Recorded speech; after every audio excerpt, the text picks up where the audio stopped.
ನಮಸ್ಕಾರ, ನೀವು ನೋಡ್ತಾ ಇದ್ದೀರಾ ಶ್ರೀ ಮಾರಿಕಾಂಬಾ ಡಿಜಿಟಲ್ ಟಿವಿ. ನಾನು ಸೃಷ್ಟಿ ನಾಯ್ಕ್. ಶಿರಸಿಯಲ್ಲಿ ವೈದ್ಯಕೀಯ ಕ್ಷೇತ್ರಕ್ಕೆ ಮಹತ್ವದ ಸೇರ್ಪಡೆಯಾಗಿ ವೆಲ್ನೆಸ್ ಸೂಪರ್ ಸ್ಪೆಷಾಲಿಟಿ ಆಸ್ಪತ್ರೆ ಮತ್ತು ರಿಸರ್ಚ್ ಸೆಂಟರ್ ಏಪ್ರಿಲ್ 19 ಅಕ್ಷಯ ತೃತೀಯದ ಶುಭ ದಿನದಂದು ಉದ್ಘಾಟನೆಗೊಳ್ಳಲಿದೆ. ಅತ್ಯಾಧುನಿಕ ತಂತ್ರಜ್ಞಾನ ಮತ್ತು ನುರಿತ ವೈದ್ಯರೊಂದಿಗೆ ಆರಂಭಗೊಳ್ಳುತ್ತಿರುವ ಈ ಆಸ್ಪತ್ರೆ ಜಿಲ್ಲೆಯ ಜನರಿಗೆ ಕೈಗೆಟುಕುವ ದರದಲ್ಲಿ ಗುಣಮಟ್ಟದ ಚಿಕಿತ್ಸೆ ನೀಡುವ ಉದ್ದೇಶ ಹೊಂದಿದೆ. ಈ ಆಸ್ಪತ್ರೆಯ ಸ್ಪೆಷಾಲಿಟಿ ಏನು, ಏನೆಲ್ಲ ಸೌಲಭ್ಯ ಇದೆ ಗೊತ್ತಾ? ಈ ವರದಿ ನೋಡಿ. ಶಿರಸಿ ನಗರದ ಹೊಸಪೇಟೆ ರಸ್ತೆಯಲ್ಲಿ ವೆಲ್ನೆಸ್ಟ್ ಸೂಪರ್ ಸ್ಪೆಷಾಲಿಟಿ ಆಸ್ಪತ್ರೆ ಮತ್ತು ರಿಸರ್ಚ್ ಸೆಂಟರ್ ಅಕ್ಷಯ ತೃತೀಯದ ಶುಭ ದಿನದಂದು ಭವ್ಯವಾಗಿ ಉದ್ಘಾಟನೆಗೊಳ್ಳಲಿದೆ. ಜಿಲ್ಲಾ ಉಸ್ತುವಾರಿ ಸಚಿವ ಮಂಕಾಳ್ ವೈದ್ಯ, ಶಾಸಕ Bheemanna Naik, doctor CN Manjunath, doctor Bhimashankar Guled ಸೇರಿದಂತೆ ಹಲವು ಗಣ್ಯರು ಉದ್ಘಾಟನಾ ಸಮಾರಂಭದಲ್ಲಿ ಭಾಗವಹಿಸಿ ಆಸ್ಪತ್ರೆ ಲೋಕಾರ್ಪಣೆಗೊಳಿಸಲಿದ್ದಾರೆ. ಭಾಗದ ಜನರ ಆರೋಗ್ಯ ಸೇವೆಯಲ್ಲಿ ಹೊಸ ಕ್ರಾಂತಿಯನ್ನು ಮೂಡಿಸಲು ನಾವು ಈ ವೆಲ್ನೆಸ್ ಸೂಪರ್ ಸ್ಪೆಷಾಲಿಟಿ ಮತ್ತು ರಿಸರ್ಚ್ ಸೆಂಟರನ್ನು ಪ್ರಾರಂಭ ಮಾಡ್ತಾಯಿದ್ದೀವಿ. ಹಲವಾರು ದಿವಸಗಳಿಂದ ನೀವು ಅದನ್ನು ರಿಪೋರ್ಟ್ ಮಾಡ್ತಾನೇ ಇದ್ರಿ. ನಮ್ಮ ಉತ್ತರ ಕನ್ನಡ ಜಿಲ್ಲೆಗೆ ಒಂದು ಸೂಪರ್ ಸ್ಪೆಷಾಲಿಟಿ ಹಾಸ್ಪಿಟ್ಲ್ ಬಹಳ ಅವಶ್ಯಕತೆ ಇದೆ ಅಂತ. ಇದು ನಾವು ಆಲ್ಮೋಸ್ಟ್ ಒಂದು 8-10 ವರ್ಷದಿಂದ ಹೋಗ್ತಾ ಇದ್ವಿ. ಅದೇ ನಿಟ್ಟಿನಲ್ಲಿ ನಿಮಗೂ ಅನಿಸಿರ್ಬೋದು, ಈಗಾಗಲೇ ಸಾಕಷ್ಟು ಆಸ್ಪತ್ರೆಗಳು ಶಿರಸಿಯಲ್ಲಿದೆ, ಮತ್ತೊಂದು ಆಸ್ಪತ್ರೆ ಯಾಕಪ್ಪ ಬೇಕಿತ್ತು ಅಂತ.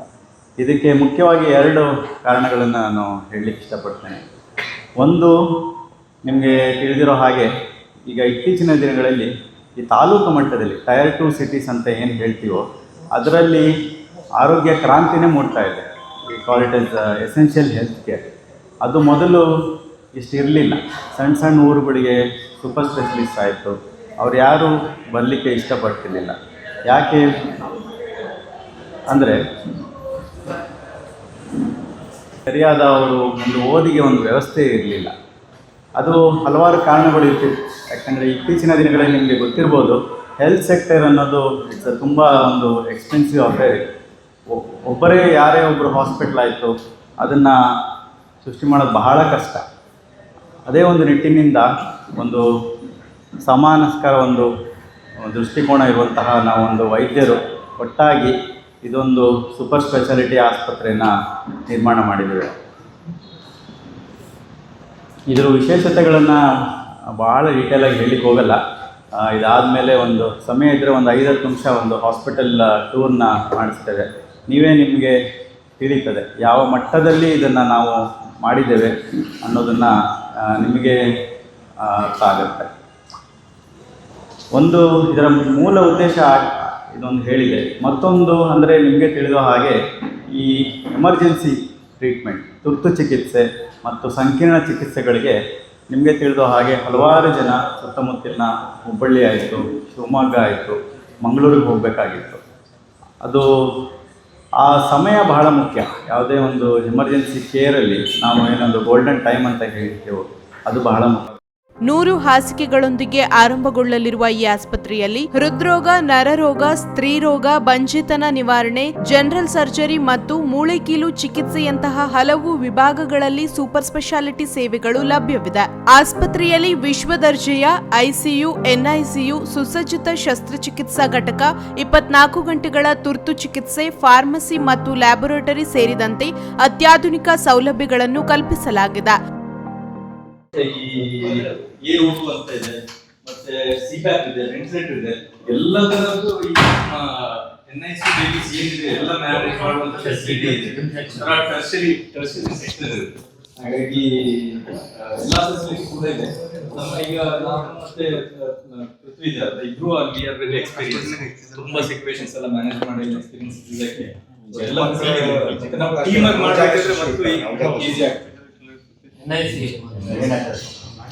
ಏನು ಈ ಲೋ ಬರ್ತ್ ವೇಟ್ ಯಾವ ಲೆಸ್ ದೆನ್, ಎಸ್ಪೆಷಲಿ ಯೂನಿವರ್ಸಿಟಿ ಅವೆಲ್ಲ ಇದ್ದಾಗ 600 ಗ್ರಾಮ್ ಮಕ್ಕಳು ಇರ್ತಾರೆ, 500 ಗ್ರಾಮ್, 700 ಗ್ರಾಮ್ ಮಕ್ಕಳು ಇರ್ತಾರೆ. ಅಂತಹ ಮಕ್ಕಳನ್ನ ಕೇರ್ ಮಾಡಬೇಕಾದ್ರೆ ಇಂಥ ಒಂದು ಸಫಿಸ್ಟಿಕೇಶನ್ ಬೇಕೇ ಬೇಕು. ಅಂಥದನ್ನ ಒಂದು ಪ್ರೊವೈಡ್ ಮಾಡಿದ್ವಿ. ಇನ್ನೊಂದು ನೀವು ವಿಶೇಷ ಗಮನಿಸಿರ್ಬೋದು, ಇದೆಲ್ಲ ಸ್ಮೋಕ್ ಡಿಟೆಕ್ಟರ್ಸ್ ಎಲ್ಲ ಇದೆಲ್ಲ ಒಂದು ಫೈರ್ ಎಕ್ಸ್ಟಿಂಗ್ವಿಷರ್ಸ್. ಇದು ಸಹಿತ ಸೆಂಟ್ರಲೈಸ್ಡ್ ಏನು ಫೈರ್ ಎಕ್ಸ್ಟಿಂಗ್ವಿಷರ್ ಸಿಸ್ಟಮ್ ಏನು ನಾವು ಅಳವಡಿಸಿದ್ವೋ ಅದು ಸಹಿತ ಎಲ್ಲೂ ಇಲ್ಲ. ಒಂದು ಗಮನಿಸ್ತೀವೋ ಗೊತ್ತಿಲ್ಲ, ಮೇಲ್ಗಡೆ ನಾವು ಏನು ಒಂದು ವಾಟರ್ ಟ್ಯಾಂಕ್ ಪ್ರೊವೈಡ್ ಮಾಡಿದ್ವಿ. It's 85,000 litres water tank. ಏನು ಸ್ವಿಮ್ಮಿಂಗ್ ಪೂಲ್ ಕಟ್ಟಿದ್ದೀರಾ ಅಂದ್ರೆ ಆಯ್ತಾ? ಸೊ ಅಷ್ಟು ರೆಗ್ಯುಲೇಷನ್ಸ್ ಇದೆ ಫೈರ್ ಇಂದ. ಅಳತೆ ಮಾಡಿದ್ರೆ ಅಷ್ಟಿದೆ.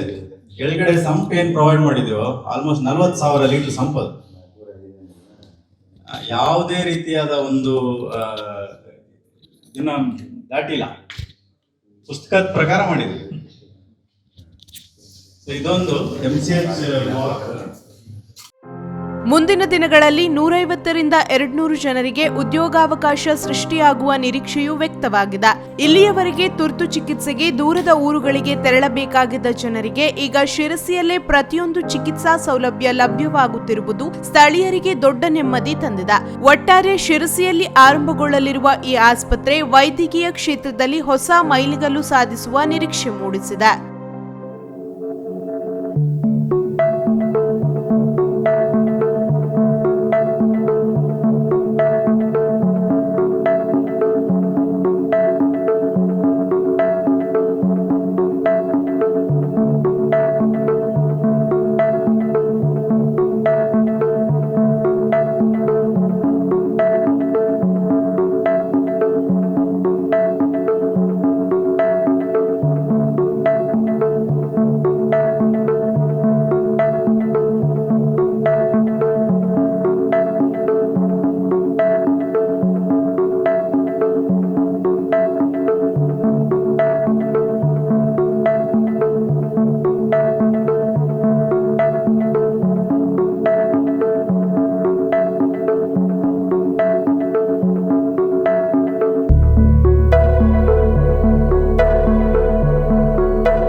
ಇನ್ಫೆಕ್ಟೆಡ್ ಕೇಸಸ್ ಇರ್ಬೋದು, ನಾನ್ ಹೈಜಿನಿಕ್ ಕೇಸಸ್ ಅಂತ ಹೇಳ್ತೀವಿ. ಅದನ್ನ ಏರ್ ಹ್ಯಾಂಡ್ಲಿಂಗ್ ಯೂನಿಟ್ಸ್ AHU ಅಂತ ಹೇಳ್ತೀವಿ. ನಾನು ಏನ್ ಹೇಳ್ತೀನಿ, ಡಕ್ಲೆಸ್ ಆಪರೇಷನ್ ಥಿಯೇಟರ್. ಇದು ಇಡೀ ನಮ್ಮ ದೇಶದಲ್ಲೇ ಅವ್ರು ಒಬ್ಬರೇ ಮಾಡೋದು. ಆಲ್ಮಂಡ್ ಮೆಡಿಕಲ್ ಎಕ್ವಿಪ್ಮೆಂಟ್ಸ್ ಅಂತ ಮುಂಬೈ ಅವ್ರು ಒಬ್ಬರೇ ಮಾಡೋದು. ಮೊದಲೆಲ್ಲ ನೀವು ಗಮನಿಸಿರ್ಬೋದು, ಡಕ್ಟೆಡ್ ಏರ್ ಹ್ಯಾಂಡ್ಲಿಂಗ್ ಯೂನಿಟ್ಸ್ ಅಂತ ಇರ್ತಿತ್ತು. ಇದು ಒಂದೇ ಮಾಡೋದು, ಡಕ್ಲೆಸ್ ಏರ್ ಹ್ಯಾಂಡ್ಲಿಂಗ್ ಯೂನಿಟ್ಸ್ ಅಂತ. ಇದು ಈ ಮಾತಾಡುವಾಗ ಜಿಲ್ಲೆಗಳು ಯಾವ ಪ್ರಮಾಣದಲ್ಲಿ ವಾಪಸ್ ಮಾಡ್ಕೊಳ್ತಾರೆ? ಅದು ಪರ್ಟಿಕ್ಯುಲರ್ ಕೌಂಟ್ ಇದೆ ಸರ್, ಕೌಂಟ್ ಪರ್ ಯೂನಿಟ್ ಅಂತ ಹೇಳ್ತೇವೆ. 0.08 ಮೈಕ್ರಾನ್ಸ್ ಪರ್ ಅದರಲ್ಲಿ ಆ ಮೈಕ್ರಾನ್ಸ್ ಅಲ್ಲೇ ಅದನ್ನ ಡಿಸ್ಪೋಸ್ ಮಾಡ್ತಾರೆ.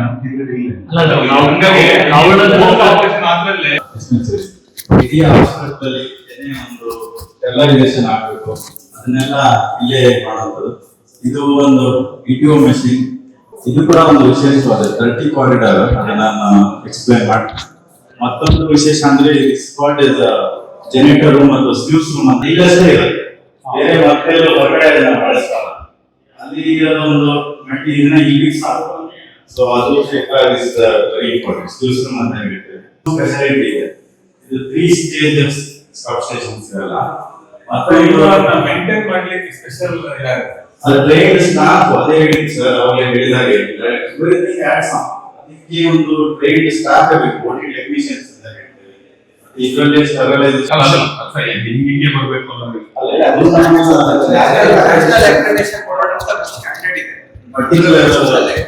ಅದರಲ್ಲಿ ಏನು ಅರ್ಲಿ ಇಂಟರ್ಮೀಡಿಯೇಟ್ ಅಡ್ವಾನ್ಸ್ ಅಂತ ಇದೆಲ್ಲ ಇದೆ. ಅಡ್ವಾನ್ಸ್ ಅಂತ ಮಾಡಿದ್ರು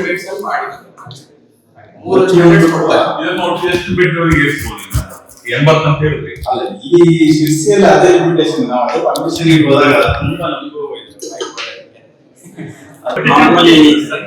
ಎರಡು ಡೋರ್ ಯಾರು ಸ್ಟೆರೈಲ್ ಆಗಿ ಬರ್ತಾರೋ ಇದೊಂದು ಡೋರ್ ಇರುತ್ತೆ, ಇದು ಝೋನ್ 2 ಅಂತ ಹೇಳ್ತೇವೆ.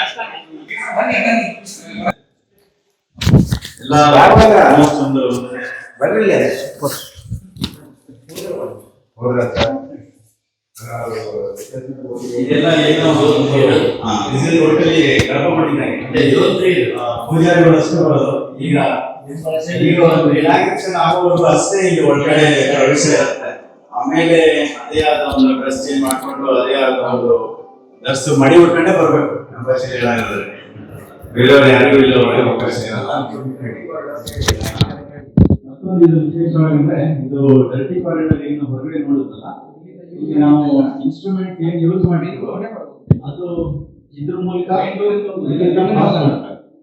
ಹೊರಗಡೆಯಿಂದ ಬಂದ್ಬಿಟ್ಟು ಅವ್ರು ಈ ಕಾರಿಡಾರ್ ಇಂದ ಕಲೆಕ್ಟ್ ಮಾಡ್ತಾರೆ. ಅದು ಅಲ್ಲಿಂದ ಅಲ್ಲಿಂದ ಒಂದು ಕಾರಿಡಾರ್ ಇದೆ. That is called as dirty corridor. ಅಲ್ಲಿಂದಾನೇ ಕ್ಲಿನಿಕ್ ಹೋಗುತ್ತೆ, ಹಿಂಗ್ ಹೋಗ್ಬಾರ್ದು ರಿಟರ್ನ್ ಆಗಿ.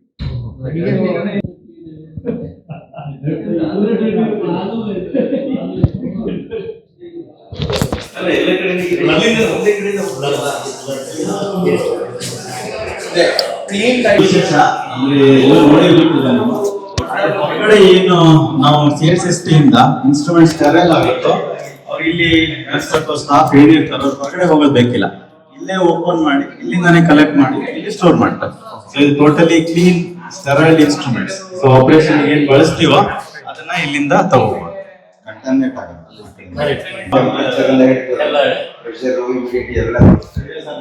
ಕಂಟ್ರೋಲ್ ಪ್ಯಾನಲ್ ಅಂತ ಹೇಳ್ತಾರೆ. ಇಲ್ಲಿ ಏನು ಟೆಂಪರೇಚರ್ ಮೇಂಟೈನ್ ಆಗುತ್ತೆ ಅದೆಲ್ಲ ಇಲ್ಲಿ ಡಿಸ್ಪ್ಲೇ ಆಗುತ್ತೆ. ಆಕ್ಸಿಜನ್ ಎಷ್ಟಿರುತ್ತೆ, ಲೈಟ್ ಏನ್ ನಾವು ಆಪರೇಷನ್ ಬಳಸ್ತೀವಲ್ಲ ಆ ಲೈಟ್ಸ್ ಕಂಟ್ರೋಲ್ ಇರುತ್ತೆ. ಹ್ಯೂಮಿಡಿಟಿ ಅಂತ ಹೇಳ್ತೀವಿ. ಪ್ರತಿಯೊಂದು ಆಪರೇಷನ್ ಥಿಯೇಟರ್ ಇಷ್ಟೇ ಹ್ಯೂಮಿಡಿಟಿ ಇರುತ್ತೆ, ಅದನ್ನ ಮೇಂಟೈನ್ ಮಾಡಲೇಬೇಕು. 30 to 45 ಏನು% ಹ್ಯೂಮಿಡಿಟಿ ಏನಿರುತ್ತೆ ಅದನ್ನ ಮೇಂಟೈನ್ ಮಾಡಲೇಬೇಕು. ಪ್ಲಸ್ ಟೆಂಪರೇಚರ್ ಸಹಿತ around 20 to 21 degree temperature maintain ಮಾಡಲೇಬೇಕು. ಸೊ ಅದಕ್ಕೆ ಒಂದು ಇದು ಫಿಲ್ಟರ್ಸ್ ತುಂಬಾ ಹೆಲ್ಪ್ ಆಗುತ್ತೆ. ಇದು ಅಷ್ಟೇ ಅನಸ್ತಿಷಿಯಾದವ್ರು ಎಸ್ಪೆಷಲಿ ಯೂಸ್ ಮಾಡ್ತಾರೆ. ಆ ಎಲ್ಲ ಕಂಟ್ರೋಲ್ಸ್ ಇದರಿಂದ ಬರುತ್ತೆ.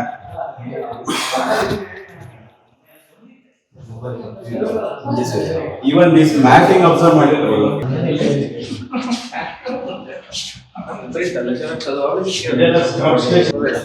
ಸೂಟ್ ರೂಮ್ ಎಲ್ಲ ಪರ್ ಡೇ ಎಷ್ಟಿರುತ್ತೆ? ಅದು ಚಾರ್ಜಸ್ ಮಾಡ್ಬೇಕು.